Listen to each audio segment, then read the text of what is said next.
Hello and welcome back to the Pursuit of Myself. I just wanted to touch on a little something that I was sitting here this morning thinking, Rain, have a look at your life. I've just come back from taking my children to Bali for their first overseas holiday since I separated nearly 10 years ago. And it has been on my manifestation list for probably a good 18 months. And I know to some that doesn't seem quite big, but for me, doing that, getting all the passports, getting them on a plane, being away for a week with my partner and with my family, it is just a huge pivotal moment in my life. If you had have said to me 6 years ago that I would have created this business and created this life and been able to take my kids away, I'd be like, oh God, that feels so big and so overwhelming and so unattainable. But I'm sitting here really reflecting, thinking, Rain, there's moments where you just need to stop and take a deep breath and simply just be proud of yourself. There's moments that I think what we actually do is we just keep pushing for more and for more and for more. And it's in our ability to stop and take a deep breath that we get to actually look back and see how far we've come. And knowing that all those little seeds that you planted, all those tiny little seeds that you've planted and been slowly watering and fertilizing and giving love to and sending, good vibes and trusting and surrendering to the weather and whatever's going on, finally, start bearing fruit and bearing flowers. And the reason I want to say this is because for so many of you that are listening to this are planting your own seeds, are figuring out how to fertilize and water your garden without knowing that the tree is going to grow, without knowing that those flowers are going to be abundant one day. There is a huge trust and surrender in this process, but the process is not just in the watering and in the pushing and in the more. The process is, what am I unblocking and unlocking along the way? And for me, a lot of my mindset was, money stories and victim single mom, and I tried entrepreneurship 4 or 5 times. I've had multiple businesses, and finally knuckling into my purpose as energetics counselor, as a mentor, as a coach, and going, I actually don't know how this is going to make me money. I'm going to take my business and entrepreneur hat off and just trust the fact that if I follow my authenticity, if I follow my intuition, if I just start building step by step, then eventually something's going to create itself, and the life and the business and the beast will be born that is going to give me all that I desire. It's in that trust process. So if you're listening to this, planting your seeds and wondering what the hell is going on, but you know that you're in alignment, you know that that's your purpose, you know that you're in authenticity, I want to just encourage you, keep going. Don't look too far into the future. Keep focusing on those seeds and the fertilizing and the watering. Look, there are lots of things that we do. I have a process a manifestation process that I've worked on and worked through for years. And I wrote Bali down on my manifestation list about 18 months ago. And at the beginning of every year and halfway through the year, I do my check-in. And you have all access to this process. If you ever want this process, just DM me, comment here on Spotify or Apple, or come find me on Instagram. I will share it with you. But my manifestation process is about setting your intentions and then unblocking your fears, your judgments of yourself, your scarcity mindset, whatever it is along the way. Because it's not until we're unblocking and then rewiring, going, I deserve, I can, I'm building, that things will actually start coming to fruition. So no more blindly pushing. Surrender to the fact that the watering and the fertilizing actually requires you to do this work, requires you to check in on yourself, requires you to go, what is my conditioning? What are my thoughts? What is blocking me? What is stopping me? Because that is where the magic lies. And that is where I know in all of this, if you can nail that commitment to yourself, if you can nail that you have to be the most important person in your story, if you can understand that your well-being and your mental health is what is the most important thing in the whole of your being at this time in your life, at all times in your life, then you will know that that path that you're on is the right one. We can't outsource and get blueprints to manifestation and to strategy if you aren't willing to look and open your own heart and see what's inside. So without further ado, I've got a very special guest for you today. So let's get stuck in.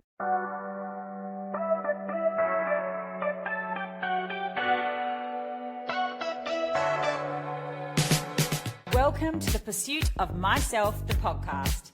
Here we take ownership of our healing, We rewrite the rules, we turn knowledge into wisdom, and we lead our lives with intention. I'm your host, Rain, and it's my mission to empower you to get back into the driver's seat of your life. In this latest episode of The Pursuit of Myself, I am joined by someone who has walked through grief and come out the other side with more clarity, more compassion, more purpose, although she has a very beautiful take on purpose. But I would also like to say that she's come out with this incredible fire in her belly to really change, transform, and inspire all of you. The brilliant and beautiful Casey Beros is with me today. You might know Case from her best-selling first book, The Good Girl's Guide to Better, where she cracked open the shame stories so many women carry. I have also offered this book to my 15-year-old daughter. I loved this book. I resonated with this book. But for a little bit of background, I have known Casey for a couple of decades at least now, but she is always inspired me with her honesty, her wit, and the way that she shows up. What we are talking about today is the fact that she is back with her second book, a deeply personal and practical guide for carers, written from the front lines of love and loss. Today we talk about what grief really feels like after the casseroles stop coming in, why so many of us turn pain into our identity, and how to reclaim yourself when you have given your life to care for someone else. We talk about the invisible weight carers carry and why we need to stop calling it noble and just start calling it something that we can embrace, learn, and make part of our life. We also talk about how to rebuild after loss, piece by fragile piece. This is a conversation I wish existed, when I was grieving the life that I thought would make us happy. It's not just about grieving the loss of someone. You can actually reflect this, how we need to grieve life that we commit to, that we thought would give us everything. Grief comes in many, many forms. And whether you're in the thick of it, whether you're reflecting on your own healing, or if you're supporting someone who's holding it all together, this one will meet you exactly where you're at. And I really hope that, at the end of all this, as Kay says, this isn't the book that you read when everything is in your face and you are confronted with this hard and devastating times. This is the book that you read now to prepare yourself for the thing that is actually inevitable in every single one of our lives. So let's dive in. Really exciting guest on today, Casey Beros. I've known Casey, 25 years. Have we done that? Actually, about 25 years. That's right. Gosh. Yeah, 25 years. And for Casey's, her ability to be honest and raw and vulnerable has really, it's always been inspiring. And you've done so much with that. I'm watching you grow at an astronomical rate at the moment, traveling, speaking, creating. Honestly, Kate, it's really beautiful to have you on. So welcome to The Pursuit of Myself. Oh, thank you so much for having me. It's a delight to join you. And I know that you're going to give our beautiful listeners some really gorgeous wisdom. First, I want to say, I think the one thing that I've heard you say over and over again is your take on purpose. And can you tell us a little about that? Yeah, I think we spend our whole lives hunting for this one thing that we were put here to do. And the more I speak and the more I live, the more years I spend on the planet, I think the more I realize that for most of us, we already have our purpose. And it's not big and shiny and goal-setty like we're taught to believe. When I'm speaking on stage, I ask everybody to close their eyes and have a think about the thing that is most important to them in the world. And then I say, now keep your eyes closed and put your hands up if it's how much money you make, and no hands go up. And then I say, put your hand up if it's how many followers you have on Instagram, and no hands go up. How many pairs of shoes you own, no hands go up.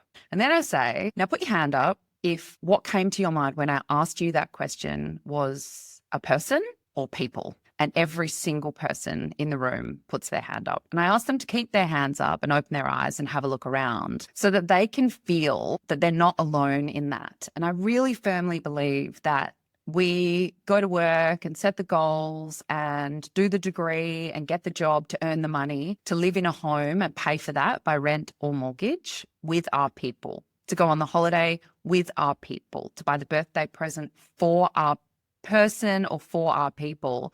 And I'm just certain, and it's a bit morbid to think about, but I do quite like thinking about kind of morbid things, because I think death is a really, really powerful filter, that when we get to the end of our lives, we will not be thinking about, God, I really crushed that presentation back in July 1992, or, oh, I really wish I'd done more sales that quarter. I think we will be thinking about one thing and one thing only, and it is the people that we loved and the people that loved us. And if that doesn't mean that we can't strive for amazing, incredible professional things in our lives, but I do think that if we can keep that front and center, it allows our purpose to be driven by the fact that when you take everything else away, we really, truly are here for our people. And I think there's something quite nice about that. It sort of takes the pressure off, and it makes everything else that we do and that we strive for the icing on top. And our people will be right there cheering us along the whole way. I love that, because it's something that we're trying to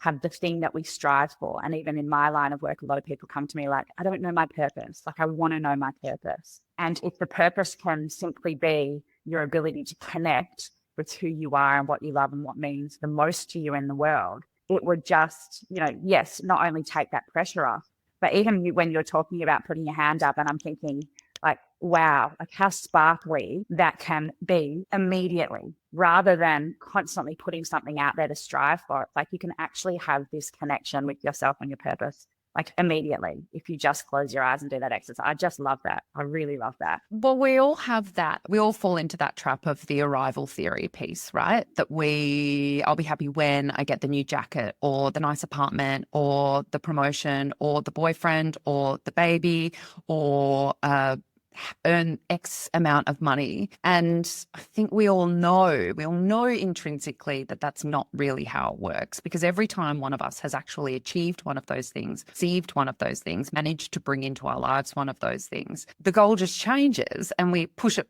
forward. So it goes from being, I want to earn $50,000 a year to I want to earn $70,000 a year. And then it's $90,000 a year. And that's $110,000 a year. In my line of work, it's one book. I thought that would change my life, and it came and it was great. Then I wanted another book, and then I want another book after that. So, I think we all fall into that trap, and we know deep down that it's not real and it's not true, but it is incredibly difficult to, I suppose, park those aspirations. So if those aspirations can live alongside with this deep knowledge that really we're only here for our people, I think that gives them almost less weight and less importance. And if we're focused on, I can't wait to achieve that thing, so that at that graduation, I'll see my mum, my dad, my partner, my children staring back at me, and I will have modeled something for them, that I went for something and I achieved it. And that becomes the goal, rather than, I just want the piece of paper or the big check or whatever it might be.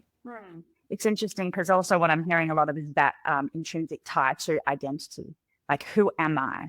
Who am I if I don't achieve this? Who am I if I do achieve this? Who am I, as a person? Actually, that's a question I should ask you. If I asked you, like, Case, who are you? What would you say? Who are you? Like, who is Casey Beros? That's a great question. I think about that quite a lot. I am first and foremost a mother to two little girls. I try to be a good daughter and a good friend, and I am forever evolving. Thank God for that.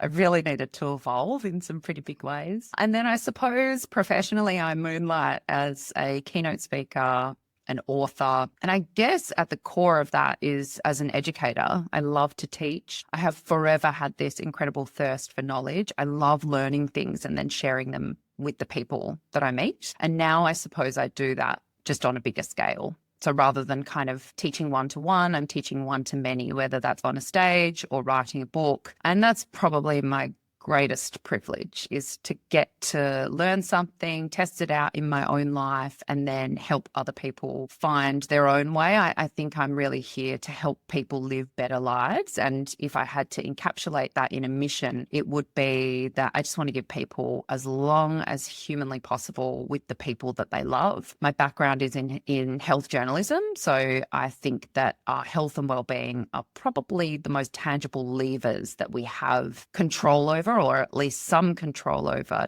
to buy us more time with the people that we love. So I just share that on socials, on stages, in books, however I can. And if somebody comes to me and says, because of what you said, I went and got tested, or I checked my breasts, or I had a hard conversation with my parents about what I want their future to look like, whatever it might be, if that has in some way helped them live a marginally better life, or helped improve one of their relationships, help them find something that might have cut their time short, help them find that early, that feels really, really purposeful to me. I love that. And you've never shied away from a difficult conversation. In fact, like, one thing I've always admired about you is you've always been quite vocal with all the difficult situations in your life. Even, you know, from the first book, I've got that right here, The Good Girl's Guide to Better. If you haven't seen this, you actually must read it.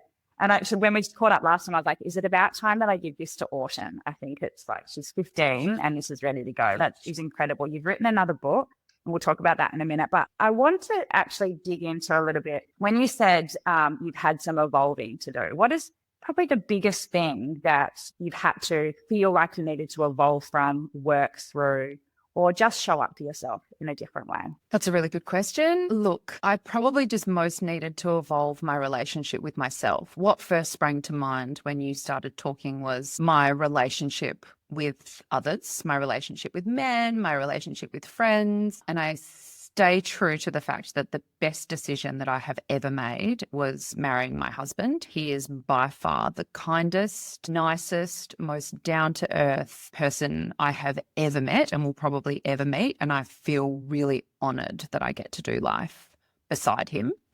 But I think in order to get there, I had to really evolve my relationship with myself. And I talk about this in my first book. You know, I had an incredibly privileged upbringing, to be honest. You know, I had two parents that loved me dearly. They weren't together, but I split my time between them, and I was very, very well loved, well fed, well housed, and very kind of different experiences with them. And there is some challenges that come from being co-parented and having kind of two different people raising you, as there are being in a home with two parents in a relationship that potentially isn't a great relationship. I think it's hard regardless. But in general, I had a pretty charmed sort of upbringing between these two wonderful people who really loved me deeply. And then when I started becoming a teenager, was one of the, 1 in 3 women in this country who was sexually abused by somebody that I was supposed to trust. And that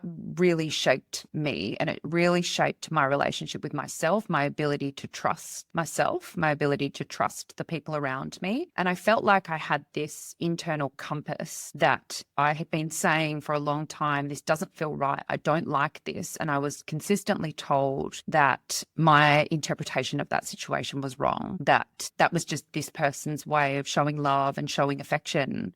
And I think what that did, totally unintentionally by the people around me, but I think what it did was it kind of knocked my compass ever so slightly off kilter.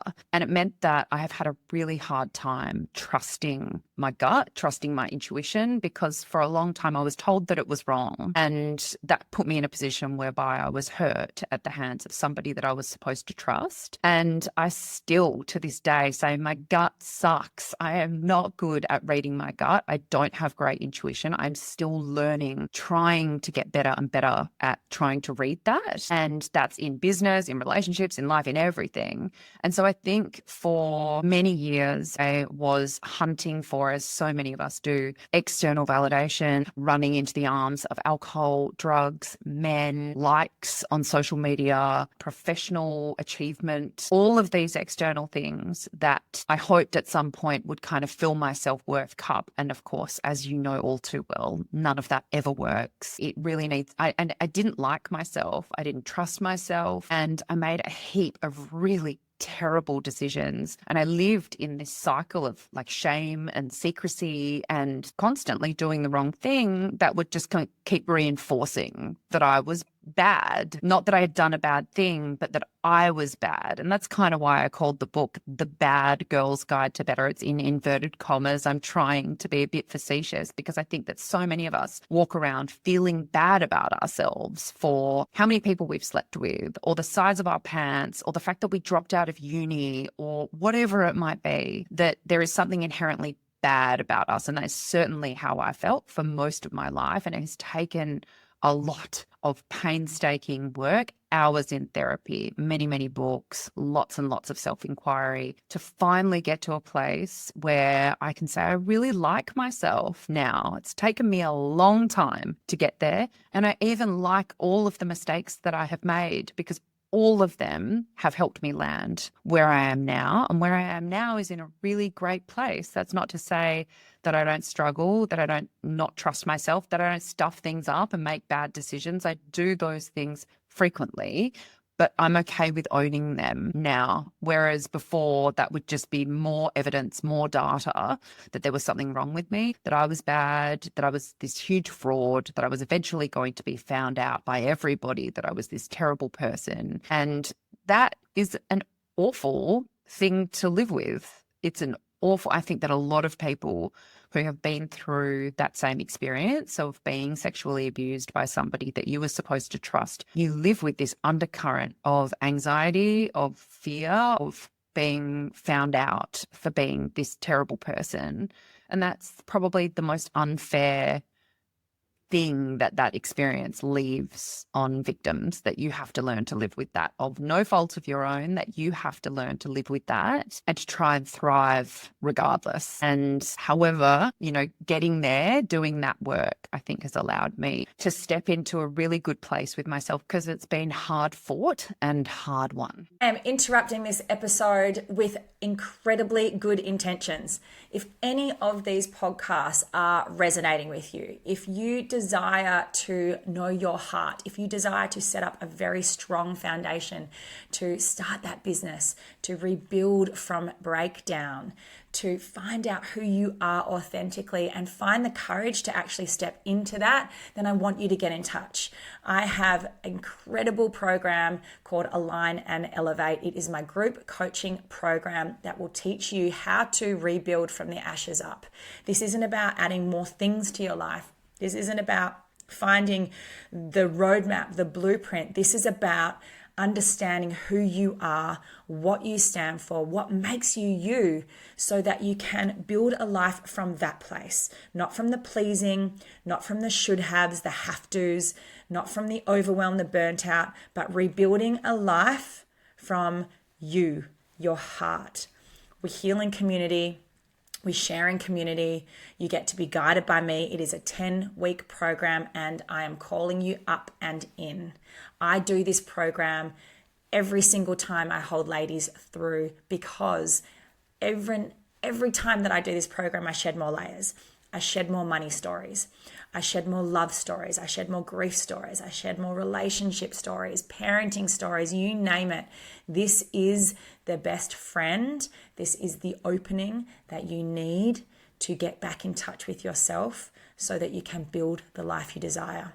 You deserve it. I'm here for you. Let me know on Instagram. Let me know below. But if this calls to you in any way, I'd love to speak to you about Align and Elevate. It is here to stay. It is here for a reason, and it is here to serve you.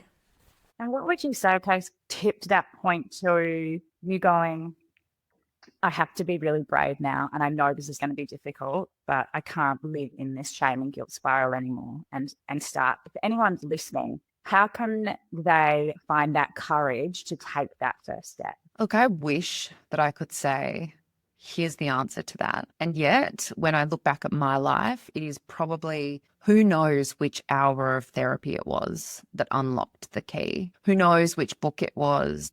Probably wasn't any one thing. I think it was probably all of those things put together that incrementally, so incrementally, I couldn't even see it while it was happening, but that incrementally, like millimeter by millimeter, nanosecond by nanosecond, slowly over time, added up to a sense of more peace, I suppose, with that situation. So to somebody who was grappling with that, this is a very well-trodden path, but having some level of self-compassion around it and saying, putting it on the table in front of you and taking a step back and being able to say, okay, if this was my daughter, if this was my best friend, if this was a stranger that I met in a coffee shop who unloaded to me, what would I say to them? And the truth is that you would say to them, babe, this is not your fault. None of that had anything to do with you.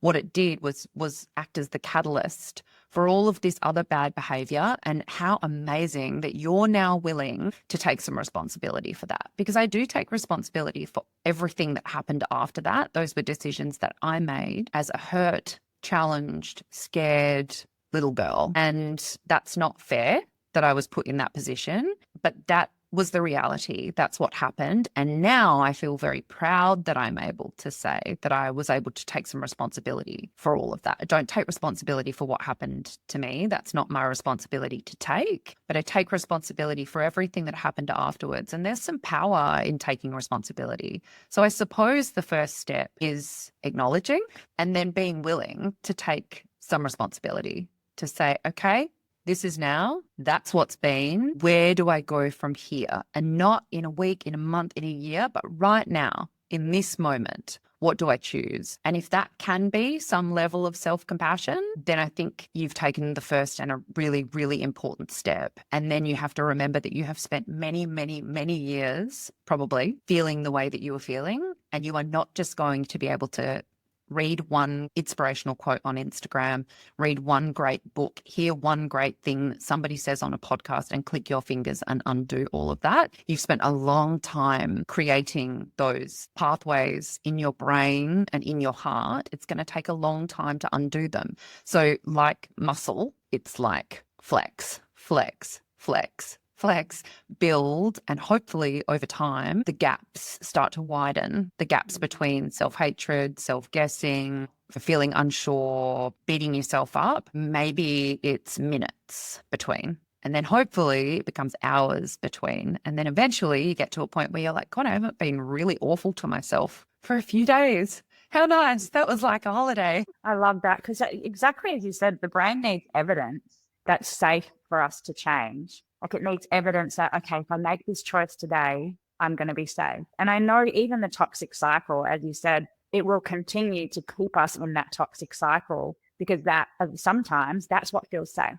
If we're feeling awful about ourselves, if we're hating ourselves, the toxic cycle will continue to perpetuate us behaving in ways that are going to fulfill our prophecy. So anything outside of that is different and scary and a commitment. And it is just taking those tiny little steps every day to create the evidence and the muscle, like you said, that everything's actually going to be okay. And even that we can live differently. We can be different. The self-loathing piece and the guilt and shame, it is such a strong driver of human behavior. Yeah. And that's why the work that you do with your clients is so beautiful because it is a really radical choice to choose to not continue what you have been doing previously, but does feel safe, even if it sucks and you know that it sucks, to choose something that is different because you want more. You want something better than this. Like that is a really radical choice. I can't tell you how many people I meet who, and you've probably got people in your own mind, maybe within your own family that you can think of who just continue the same patterns again and again and again and again, and they probably will forever. And that can feel uncomfortable, I think, when you have chosen something different and other people are choosing to remain the same. That can be incredibly frustrating, but all you have control over is the work that you do on yourself. And, you know, I feel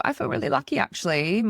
Lots of my family, lots of my friends, people like you know, we're all on the same journey. And as I said at the top of this, I really am passionate about just helping people live better lives. So whether that's helping them physically live better, mentally live better, socially live better, or spiritually live better, meaning who am I? What do I want? What am I here for? That's what it's all about to me. And it might be like so incremental, the progress. And then eventually you look back and go, wow, like something that I did along the way made a real difference because I'm somewhere different. I have a daughter who is, I don't like putting labels, but she is neurodivergent, as so many of us are, as I am. And what that has meant for her is that life can be a little bit difficult. School can be a bit difficult. Life can feel hard for her. And I say to people all the time, because at the moment we're in that phase where we are just throwing everything at the wall to see what sticks. So we're seeing all of the specialists, every single supplement I see on Instagram, I'm like, I can't run to cart fast enough. I'll try all the things. We've got the weighted blankets and the teddies and all the things I will try. And I keep thinking to myself, none of this is about today. This is about in 2 years, 3 years, 10 years. At some point, I am certain that my husband and I are going to look at each other and go, something that we did made a difference. And look at her. She is flourishing. She is happy. She is thriving. She has found her things. She's got her people. And I will be incredibly proud of that. And I won't know whether it was that Thursday with the OT or that Monday with the clinical psychologist or that medication or that course that I bought or those gummies that I bought off Instagram. Who knows? But each of those teeny tiny little stitches, teeny tiny little threads, I am certain, I really believe that the universe has our back on this. I am certain that if you are putting in the work, that you will see the reward in some way, shape or form. And it's a rough ride. Any parent listening to this parenting on its own is a rough ride. Whether you're a full-time parent, working parent, stay at home, it doesn't matter. So hard. It's the hardest thing I have ever done. I would take 24 hours on a bender in the office over 12 hours with my children any day. I am not naturally good at parenting. And, so my hope is that one day I will go, she has turned a corner. A little corner, a big corner, doesn't matter. And it will be all of the things that we did. And I think personal development or progress or living a better life or whatever you want to call it, I think it's exactly the same way. It's the repetitive behaviors that we do. It's the little teeny tiny things. And I think we have been trained to hunt for the breakthrough, to hunt for the breakthrough. And the way that we usually hunt for the breakthrough is we plan and overhaul. And all overhauls start on Mondays. They start on January 1. They start next month. They start tomorrow, but they don't start right now. And they're always big plans. You wait for Monday. I'm going to be the healthiest, most mindful, best person that you have ever seen. And of course, what happens is we get to 2 p.m. on Monday and we've used up all of our willpower and all of our motivation to make the healthy choices, go to the gym, be productive, whatever it is, what the goal was. And then we get to 2 p.m. and we have run out of logic. And we remember that we are human beings that are being driven by emotion, and we fail. And that reinforces to us that we can't be the healthiest person that we were destined to be. And instead, when I'm speaking on stages, I am really, really trying to teach people to break it down. Practice mindfulness, too big, way too big a goal. But what you could do is go outside and pull 10 weeds and train your brain to just pull 10 weeds. Or wash the dishes and be there for just 2 minutes, feeling the soapy water on your hands, scrubbing the dish, putting it in the rack. And then your brain will think about that meeting tomorrow or what that person said in year 9 or whatever it is. It will go forwards and backwards. And if you can, you need to train it to come back again and again and again and again to that moment. And I think that applies to every single thing that we do in our lives. Exercise, mindfulness, our social lives, finding a sense of purpose. I think we try to implement these goals that are just way, way too big. And we need to stop doing that because inevitably we fail and it makes us feel bad about ourselves. And I think we need to remind ourselves that human beings are driven by emotion, not logic. If we can remember that, then we can tap into the fact that you don't not pull on your sneakers and go to the gym because you don't know that you need to. You don't pull on your sneakers and go to the gym because you feel like sitting on the couch. So I think we really need to reinvent, in my field, health journalism, the headlines are always about the breakthrough. And it makes us feel like science moves really quickly, and it doesn't. It moves really, really slowly, just like us, like incremental progress. This study testing this study, disproving this study, reproving this study, bigger study, studies of studies. That's how science works. And yet for us, especially in this climate, with like the speed of social media and traditional media and now AI, we expect that we should be able to click our fingers and be a completely different person. It just doesn't work like that. Yeah. And I fully also believe, though, in finding leverage. Finding leverage is what's your why behind what you're trying to achieve. Like, what is the thing that you're doing it for? Because the goal might be, I want to lose 10 kilos. Okay. Okay. Well, that's big and that's confronting. That's a motive. But what if the goal was, I want to feel comfortable taking my kids to the beach so I can sit there and build a sandcastle. So I don't feel like I have to just do it in my backyard because I'm embarrassed to be seen. When we set these strong foundations for ourselves, who we are, what means the most to us, what's our purpose, presence, we can then start to build a leverage as to why do you actually want that thing anyway, which is that great driver of putting one foot in front of the other. And a lot of the times when we do this with the big things, the big goals, we don't realize that there's actually so many things that we have to detox and let go of along the way, whether it's identity, bad habits, things that aren't serving us, people. And that is actually the work. And that's where I feel a lot of people fall over, because we have these goals, we set these intentions, I like to call them intentions, but then you realize I've got to stop saying that. I've got to actually start doing that. Right. And that's when, the work, as we call it, the inner work, the work comes in.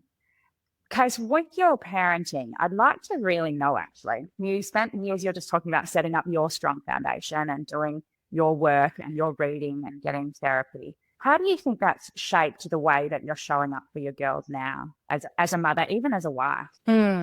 Look, I tend to focus on openness, and I am not, before I became a parent, I thought I would be the disciplinarian in my house for sure. I would have put money on it. I thought that my husband would be the soft touch because he's just so kind, and that I would, because in my real life, I'm quite good at cracking a whip. And then I became a parent and I am the biggest pushover you have ever seen. And actually, it's like a little bit of a bone of contention between my husband and I, because he's like, they need boundaries. I'm trying to hold them. And then you come in and basically obliterate them. And that's not fair to him. That's part of my work. And I don't know what that little wound is. There must have been a part of me that didn't feel heard or didn't get their needs met. Or maybe it was simply not that, but it was just bouncing between two homes. I don't know. I don't know what that is. But their distress causes me such distress that I'm like, give them whatever they want. Just give it to them, make them happy. I want them to be happy all the time. And so, I think part of my journey was recognizing, I always used to think that when I would experience bad, so-called bad emotions, that there was something wrong with me, that, why do I feel anxious? Why do I feel depressed? Why do I feel sad? Why do I feel angry? And I thought for a really long time that the goal was happiness, that the goal was to sit in the positive emotions. And now I understand that experiencing all of the emotions, the good and the bad, that's what makes you mentally well. When you respond with so-called negative emotions to a negative experience, that makes you really mentally well. And I didn't understand that for a really long time. So I guess what I am trying to learn in my parenting career, so to speak, is to allow them to have their negative emotions, to allow them to feel sadness, disappointment, anger, all of that is okay, and to be able to sit and, I suppose, to be a container for them, because when they go out into the big bad world, I want them to be able to feel like they can express those emotions. I try really hard to not rub their back and say, it's okay, don't cry. I try really hard to sit in the space of allowing them to have that. And that feels really uncomfortable for me, if I'm being honest. So that's been a big part of my journey. I try really hard to apply that to their journey. And I try really hard to apply that to my relationship as well, to my marriage, to really be an open space where people can come to me and share their deepest, darkest fears and never feel like they will be judged. I think for a long time, I have been that friend. Literally any of my friends could call me and say, I have really well and truly stuffed this up. Like, this is really bad. You will never, ever get any judgment from me. I will put the kettle on and I will say, come on over, let's talk it out. I think there's enough judgment that comes from the outside world. My kids will get enough judgment from the outside world. I don't need to add to that. So I really try to be a safe space. And look, I feel like I'm failing with parenting all the time. And I try to give myself some self-compassion. But I suppose that would be the thing that I try to bring to my parenting work is everything is okay. Everything is welcome here. You will always have a place at this table, no matter how you behave. And I try really hard to model that for them. So if I'm grieving, I let them see me grieving. Okay, maybe not the moments when I am on the floor and can't get up, but if I'm teary, I let them see that and I tell them why, that it's like, so I suppose I try to model for them that it is okay to have these big emotions. We talk about that a lot with little kids, don't we? Like, oh, they're having some big emotions. And there's almost a negative connotation to that. And I just think, it should be okay for us as adults to have big emotions. I always laugh when I see kids throwing a tantrum in the supermarket and think to myself, like, how funny would it be if we were allowed to do that? Like, imagine if I was walking through the supermarket and saw you like fist pumping the ground, like having a full tanty. I'd be like, Rain, are you okay? And you'd look up at me and be like, no, I'm having a really shit day. I'll be like, babe, bang on. Like, no problem. Just throw that tanty. I did. I didn't get on the floor, but I definitely threw it at the basketball stadium on Sunday morning. I was like, oh God, she's speaking to me right now. We need to normalize the tanty. We do. I do. Absolutely. But also I feel like, hearing you, the way that you speak about your marriage and speak about the parenting, I feel like, listening to that, I'm like, that's coming from a very whole place and probably would have looked a lot different if you were still coming from that shame and guilt space, if you hadn't have done that work. And it is a really beautiful reminder of what going inwards and looking at yourself and actually taking that aligned action can have this beautiful effect on your life, like a wholeness of your life, a different perspective, a patience, being able to be a safe place, be a container for all the things that you desire. And I just really wanted to bring that because I think it's beautiful to hear you talk. Thank you. Now, I also, you speak beautifully on grief, and that is, your new book, Next of Kin, which is coming out in August. I think even so, a lot of my listeners and a lot of the things that we speak about, grief covers so many different aspects of life. I think one of my podcasts is grieving a life that you thought would make you happy. So it's these ideas of what we want, what should have been, what could have been, and then we're slapped in the face in different ways and different experiences. And you've got a really beautiful take on that and a big experience that you've had recently that you've moved through. I'd love to hear a little bit about that. You're so right. I think we apply grief to the setting of losing somebody that we love. And that is most certainly one of the big losses, one of the big griefs that we experience in life. But we experience grief all the time. We grieve our youth. We grieve our children's youth. We grieve what we thought life might look like at insert age here. We grieve prior relationships, even if they weren't right for us. We grieve jobs that we loved. We grieve homes. We grieve countries. There's so much that we grieve because grief really at its heart is just a response to loss. And we hate to lose. I hate to lose. We hate to lose things, especially things that are important to us. And so my big grief experience in the last few years was caring for and eventually losing my beloved dad, Jack. I got the call in 2021 that he was terminally ill and I was living in Sydney at that time. So I'd been living in Sydney for 15 years. Dad was in Perth where I grew up. And, it's one of those phone calls that we spend our lifetime avoiding and we feel the blood trickle from the top of our heads down out through our toes. And you immediately know that you are being delivered bad news. And it was in the middle of COVID. It was June 2021. And within 48 hours, I had my little family and I on a plane back to Perth. We landed at midday to a conference from the then Premier, Mark McGowan, saying that at midnight, so 12 hours later, he was shutting the borders behind us indefinitely. So we were so lucky to make it into the state. And at that time, Dad had been told he had mesothelioma, so that's cancer from exposure to asbestos. And it always has a poor prognosis. Treatment options are very limited. You are always just buying time and trying to lessen the impact of symptoms rather than treating to be curative. And he had been told at that time that he would have 6, maybe 12 months to live. And I have this sort of baseline of pessimism that serves me quite well, which is if you say 6 to 12, I hear 6 at best. And the reason for that is because then it means that I act with a sense of urgency. And we did all of the things and we spent all of the time. And I thought, if I only have 6 months with him, I'm going to lap up every single second of that time. And look, we were very, very lucky. We got 2.5 years with Dad rather than 6 to 12 months. And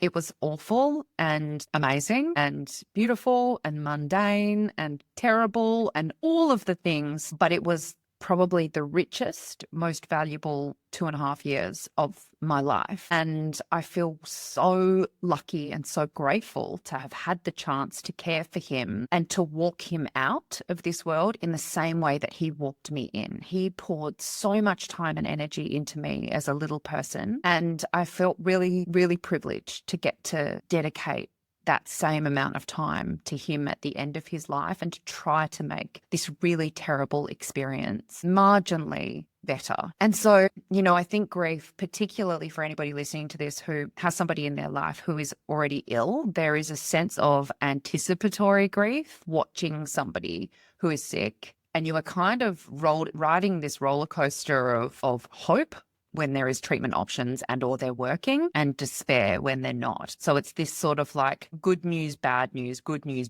cycle. And there's a huge amount of anticipatory grief that comes with that. It's kind of like watching this wall of pain slowly coming towards you. And I often hear stories of people who are caring for mothers with breast cancer who have been fighting that disease for 15 years, and they've been in remission multiple times and it keeps coming back. And I just cannot imagine going through that process for such a long period of time. 2.5 years felt like a really long time. But of course, you would choose to keep going through it because the flip side of that is that you don't have them anymore. And over that time, I got really interested in grief, and I've interviewed some incredible experts, and I think there really is 2 schools of thought when it comes to grief. One is sort of pretty scientific, which is that grief is a process that we all experience in response to loss, regardless of what the loss is. And I definitely think that there is some truth to that. We look at the Elizabeth Kubler-Ross model of the stages of death and dying. So denial, anger, bargaining, depression and acceptance. And we look at those stages and we think that we might experience them in some sort of a linear fashion, that we go through stage 1 and then stage 2. And anybody who's been through that experience will know that they're not stages. They're called stages, but they're not experienced in a linear fashion at all. Most people will experience those factors, but they won't necessarily experience them in that order, and they certainly won't move through them sequentially and then tick the box when they're done. My experience of my own grief, and that same model has been applied to grief in the years since, as well as Dad's grief and Dad's death, was that he could be in any one of those stages at any minute of any day, and so could I. And so I have really tried to explore what science can we apply to grief, and I think if I had to give it to you in a nutshell, it is that it is a process. I think that there definitely is some truth to that. And what that means is that it is a process that we will move through. We may live with it forever. It may not necessarily, we may not move through it in any kind of linear or decreasing fashion, but that it is a process, that the brain does go through a process. And the grief, essentially, when you look at an MRI of the brain, the centers of the brain that light up in grief are exactly the same that light up with things like motivation. So we think of it as kind of a motivational state. It's kind of like living with a thirst that you cannot quench because you cannot have access to that person, that pet, that thing, the thing that you are grieving. So that's kind of the scientific side. What I have started to tap into more recently is, I suppose, this kind of emotional attachment that we have to grief or that we have to loss. And I just interviewed for my own podcast, Next of Kin, Dr. John DeMartini, who I know that you know and love. And his idea, and he's proved it over and over and over again with thousands of people now through his method, is that grief is an experience that we can dissolve. And when I first heard it, thought, I don't know if that's true. It really flies in the face of the fact that we live with grief forever, that it shapeshifts over time. I have long said, I even quote in my book, because it held lots of value for me, that grief is like a stone, and the stone never gets lighter, but you get stronger and better at carrying it around. And I have really subscribed to that. And I've shared it with lots of people who have also felt that that held some value for them, because it feels true. It feels right. But Dr. Demartini, his method is about being able to make peace with not just the great parts of that person, that pet, that thing that we have lost, but also just taking a more realistic view about what some of the negative aspects of that person, that pet, that thing was, and just bringing a little bit more balance into our relationship with that person, that pet, that thing, and or that loss and that grief. And when I first heard him talking about it, I thought, so what? We're just supposed to think about the things that pissed us off about that person, that dad was grumpy sometimes, or that they left their smelly socks on the floor, or that we had to pick up the dog poo or whatever. And that's supposed to us go, oh, actually, now I'm kind of glad that they're gone. It was sort of that simple to me. And now, obviously, it's much, much deeper than that. I think it is just simply about finding a more balanced relationship. And I think that does hold some value. But I think what I started to really think about a lot is that word dissolve. And I do think that there's some truth to being able to dissolve grief. And whilst it may not be as simple as a choice, do I grieve or do I not grieve, which is what Demartini says is the truth, that it is a choice and that you get to choose. I do think that we get to choose how we show up in the face of grief. And there's this beautiful poem by Rumi, and I'll totally butcher it, so I won't try and recite it to you. We'll put it in the link. It's called the dissolver of sugar. And essentially at its heart, what it is about taking one of those square sugar cubes and dropping it into a cup of tea. And what happens is that the sugar dissolves. So the sugar cube is gone, but that the tea is sweeter as a result of the experience. And I think that there's some real truth to that, because I am forever changed from having had the opportunity to care for dad in all of the very best ways. So yes, I got thrown a sugar cube, which I would have much rather kept dad around forever. But having gone through that, probably the hardest thing that I have ever had to do in caring for him, advocating him, and eventually losing him, I am better. I am sweeter for that experience. I'm way more mindful. I don't sweat the small stuff as much as I once did. I am so grateful for the time that I got with him. I'm so grateful for the time that I get with anybody who is in my life. I am different. I am changed. The tea has changed. I can't see it anymore, but it's in there. And it was part of my experience. And I guess that's really what I want this book to do, is to inspire people that if they do get the call, because we write our name down as next of kin on a form and we never expect anybody to call. And I suppose what I want this book to do is to inspire people that when you do get the call from your mum, from your dad, from your child, heaven forbid, from your friend, from your cousin, from somebody in your community that says either my life is severely affected by disability or disease, or my life is limited because of disability or disease, that rather than outsourcing that care, and we do a lot of that, we outsource to aged care, we outsource to healthcare professionals, which is totally valid and needed. But we are so capable as individuals and as families and as next of kin. And if we have some tools that we can use to be able to better care for our own people, it's better for us. It's definitely better for them. It's better for our healthcare system. And I think that makes for a better community and for, at the risk of sounding too altruistic, a better world. And so what I really want Next of Kin to do is to inspire people to not immediately outsource when somebody that you love is injured or ill, to step up and to take some responsibility, to take on that challenge. And it is a challenge, but it is one of the richest, most rewarding things that you will ever do with time that you will never get back. I just had this vision of like the stone turning into light, and you're like putting the light in your heart and just letting it just be in your body. So it's like you let go of that and that comes in. It's so beautiful. What do you think, in your experience and your knowledge and your wisdom,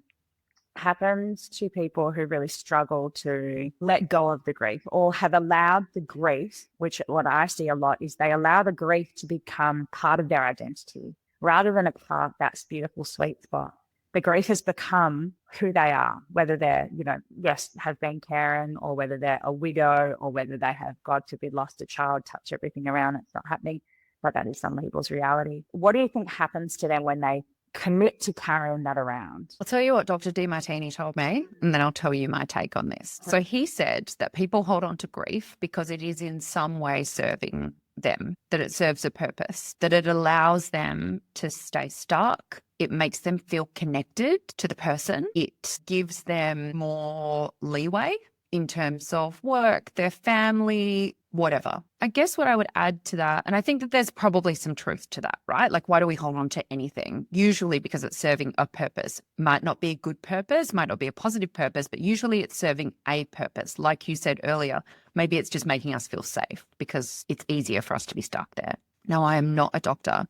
I'm not a psychologist. But what I have heard many of the experts that I have interviewed over the years, in my 20 years as a health journalist, is that what we consider to be prolonged grief or complicated grief, as some call it, is anything over about 6 months that you're allowed to grieve and grieve deeply until about 6 months. And then the textbooks say that we should then kind of be able to pull our socks up and sort of get on with it. And I have heard so many of the beautiful psychologists and psychiatrists that I have interviewed say, I just don't subscribe to that. Who's to say that 6 months is normal, but 7 months is not, or 9 months is not? I guess where it becomes an issue is it impacting on your ability to live your life? Is it impacting on your ability to wake up, to get to work, to get the kids to school, to be happy, to hold down a job? And I guess at its simplest form, where I would direct people by way of self-inquiry is, what would the person or the thing that you have lost be telling you about how they want you to live your life in the face of losing them? Would they want you to be grieving under the covers, unable to get out, unable to go out and function? Or would they be saying to you, sweetheart, darling, babe, Mum, please go out and live your life? And that's really easy to hear. And you can feel this like momentary spark of inspiration, motivation, whatever you want to hear. But I don't know how you apply that on an ongoing basis when you are really, truly deep in grief. And that absolutely takes specialist care, psychological care, cognitive behavioral therapy. You absolutely need proper psychological support if you are one of those people who is stuck in that kind of prolonged or complicated grief. But I suppose those are two areas of inquiry that somebody could start with. What is this? How is this grief, continued grief, serving me? And is this the way that the person or the thing that I'm grieving would want me to be spending my precious time? Like, our time is our most precious resource or commodity because we trade it. So I don't know, that, like we were talking about earlier with the personal development piece, like it's kind of radical to choose something different, and it really is a choice. I don't necessarily agree with Dr. Demartini that grief is a choice. I think that grief is a very natural response to loss, and I think that the science would say that the sort of grief that you experience is contingent on so many factors: who it was, how close to them you were, how much you saw them, what your relationship was like with them when you lost them, what sort of end they came to. Was it expected? Was it tragic? Was it unlawful? Like, there's all of these different factors that go into maybe how you experience that loss, as well as what your experience of loss has been prior to that. So if you've got wounds from loss previously, you might be affected by a loss that in the eyes of anybody else should be like, I don't know why they're so affected by that. They didn't know them that well. But if you're carrying wounds from previous losses that you haven't dealt with, then that might affect you, in a really big bad way. Conversely, there is no single human being listening to this who isn't going to go through the experience of loss. And we almost spend our lives in fear of it, but it is guaranteed. Like, this statistic will shock you, but 100% of the people that you know and love are going to die. And that's a really cheery message to share as a PSA, but it's the truth.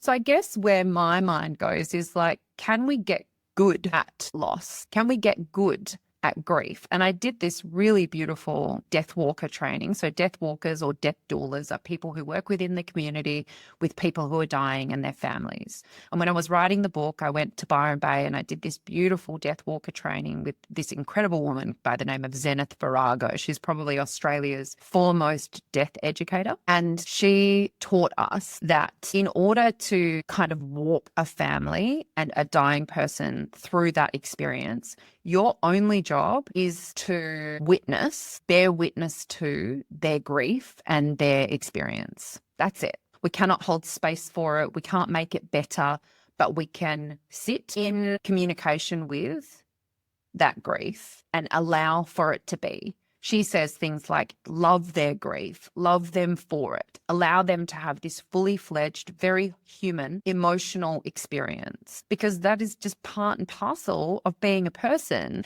And I loved, I think we tend to quantify grief, that it's sad when someone dies when they're 90. It's sadder when they die when they're 66. It's sadder again when they die when they're 40. And it's much, much, much sadder again when they die when they're 14, or heaven forbid, when they're 4. And so we tend to kind of quantify these levels of grief that person, the 4-year-old or the 14-year-old or the 64-year-old, didn't get the amount of time that they should have had on this planet. That doesn't seem fair to us. And I have always believed that and subscribed to that. It's why people are so outraged when a child dies or when a teenager dies.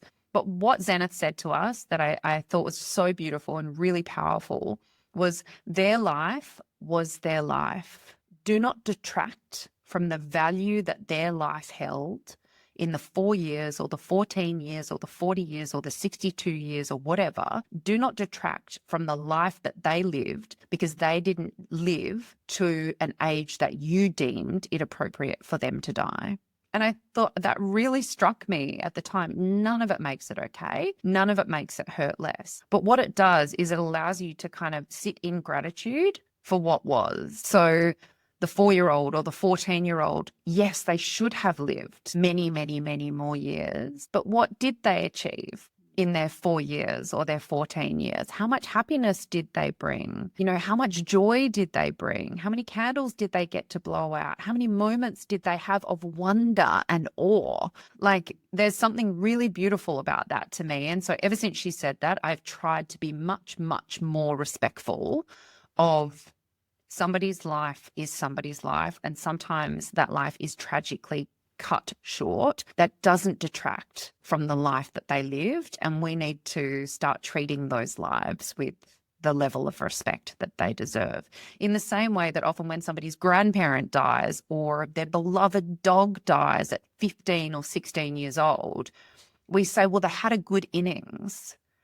And what Zenith would say is, that's not up to you to decide what is a good innings. Who's to say that 90 is a good innings? Maybe they want it to be 95, or maybe since 85, they've been ready to go. Like, let their time be their time. And so I'm forever looking for these little salves, these little band-aids to put over my own grief and to hopefully share with others. And as I said, grief, I think it's probably the emotional experience that packs the most punch in our lifetime. Being okay with that, in almost not inviting the experience, but once it's there, inviting it in and allowing it to make a home in you, and then dissolving it as much as you can so that you can be driven by it and live a life of purpose and meaning because of it. I think that that's a really valuable and rich human experience, and one that we shouldn't shy away from. I think we should dive in. That's what I tried to do, and I think I'm better for it. Yeah, which is why I think these conversations are so important, because even as you're speaking about Jenna and her perspective, it just shifts something in your body. And even Dr. Dimartini, when he was talking about, look, it's almost like stop edifying and start actually looking at them as human. It just shifts that perspective, which allows us to experience it in a way which is not almost like a subconscious programming of how we are supposed to react and be in these moments, which can keep us stuck. So I love that. It's really beautiful to move through this group. I guess one of my last questions is, if you could sit down or see someone right now who is really in that depths of grief, or that early grief stage, someone who's caring for a parent or caring for someone, what is a tool or a strategy or something that you used or you had inspire them to just do something to not take the edge off, but, like something that's just going to make that day feel a little bit more secure? I don't know whether this is the right advice to give, but it's certainly something that helped me, which is it won't be like this forever. Because everything changes, everything moves, everything shifts. Whether you want it to or not, the world will keep moving. And one of the reasons that I was able to lean so hard into caring for Dad and advocating for him was because I knew that time was finite. We cannot live in that state of fight or flight, and care is a rough ride. We cannot live in that state forever. And that's why I feel so much compassion for people who are caring for people over an extended period of time, because the toll on your physical health, on your mental health, on your social health, on your sense of purpose, on your career, on all of the things that make you you, it's a very, very heavy burden to bear, which is why I feel so passionate about helping carers, building community around carers, changing policy for carers. And it's the reason that I wrote the book, because carers get a really, really dud deal. And I don't know any other system in the world that is fueled by love and caffeine. It is wild to me that we expect people to continue showing up again and again and again and again to care for their people just out of love, and the impact of that on their lives is really profound in incredible ways and in some really disastrous ways. And I'm trying really hard to change that for people. But so I guess what I would say is that you need some words to live by, some kind of motto. And for me, one of those was, it will not be like this forever. And I used to feel really guilty thinking that. I feel really guilty saying it now, because out of me and Dad, only one of us could say that. Only one of us was going to have that experience. My time, things were going to change for me. I was going to lose Dad, and my life would go back to some semblance of normal, or my new normal, after I had lost him. And I think when you are in it, when you are really in the trenches of it, it can be easy to feel like, oh my God, this is going to be my life forever. And it just isn't. So doing whatever you can do not to keep white knuckling through. We absolutely need to plug in additional layers of support from family, from friends, from community, from respite services, from all of the professional services that are available to us. That's really, really critical. But just knowing that it won't be like this forever. And, now on the other side of it, Dad died 18 months ago. And now on the other side of it, I can sit here and say what I wouldn't give for one more day in the trenches, to just give him one more hug, to empty the bucket of his tissues out one more time, to do one more load of washing, to drive to the hospice one more time. Like, I would give anything for that. I couldn't have sat in it forever. No human being can. We would, dig our own grave if we were to do that. But when you're in it and it's really awful and it's really hard, just remember, it will not be like this forever. And there will be something else on the other side of this, and you will be okay. It's a rough ride, but you will be okay. Of that. Thank you. I've thoroughly enjoyed this conversation. I know people are going to get so much out of this. And the book Nectar Pin is out in August. I can see it's really going to be amazing. It's going to help. I just love your vision and your passion for helping and educating. How else can my people get in touch with you? They can follow me on Instagram. I'm at Casey Beros, CASEYBEROS. Had to think about how to spell my name for a second there. The book is out 27th of August on Amazon and in all good bookstores. It's available for pre-order now. And it is a what to expect when you're expecting for the other end of life, for when you're expecting to care for somebody that you love. So, it's the perfect gift for somebody who's going through a hard time. Rather than sending flowers or making lasagna, it is the perfect gift. And I really hope that people pick up this book and read it before they need it, because I have a stack sitting next to me of really useful brochures, booklets, books that people gave me when I was in crisis with Dad, when you do not have the bandwidth to read them. You are so focused on one foot in front of the other. Now before you're in crisis is definitely the time to read that book, and then put it on the shelf and pick it up again when you need it. All of that said, if somebody is caring for somebody now, whether that is somebody with a terminal illness, a chronic disease, a mental illness, an addiction, a particularly neurodivergent child, anybody who is in the position of caring for somebody else, this is the book for them. My hope is that it is like a heartfelt companion, but also a very, very practical guide. It is everything that I wish that I had known before I stepped into that role of caring for Dad, and everything that I learned along the way, because anybody who's been in that position will tell you, you get to that point and it is like crickets. There is nothing to help guide you. So my hope is that this is able to be that light in the dark that the 3 million carers around the country so desperately need. I love that. And I will link it below. And all of us will be caring for someone one day. So I think this applies to absolutely everyone. Thank you for your time today, Casey. It's been a pleasure. And I will surely see you again soon. Probably out in the town, maybe. Sounds good. Big coffee shop. That's been Sounds good. Thank you so much for having me and for the wonderful work that you do. Feel lucky to have been included.